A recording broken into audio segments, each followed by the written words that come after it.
knock them down one by one and back it up.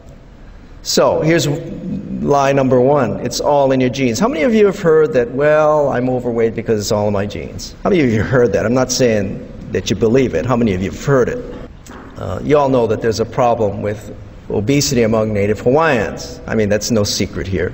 And if you look at surveys across the country, Hawaiians have double the rate of obesity of the national average. And you already know the national average is ridiculously high. But this is it, you know, obesity rates among Native Hawaiians are double the rate of the national average.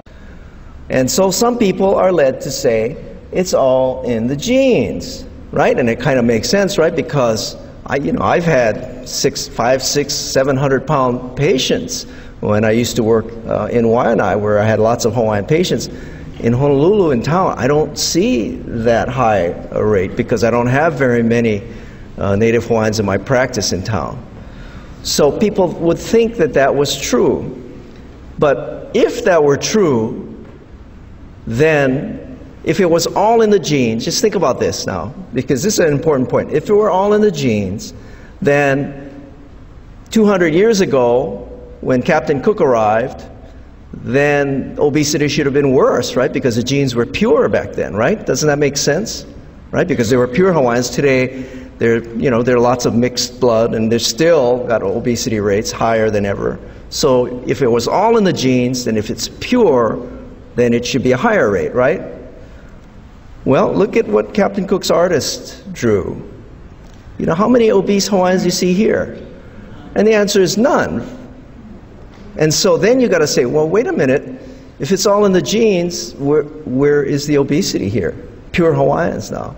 So now you have to, now if I ask the question again, is it all in the genes? What's your answer have to be? It has to be, it can't be, right? Can't be.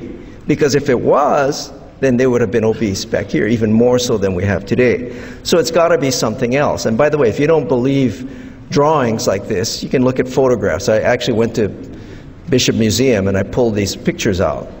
When I came back from studying nutrition at Harvard, I actually came back to study the traditional Hawaiian diet because I knew about the problem we had. This is back in the 1980s.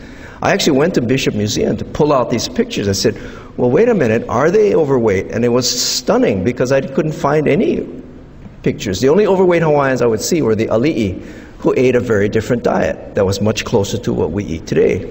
Right? Lots more meat, lots more fat, lots more kalua pig, etc.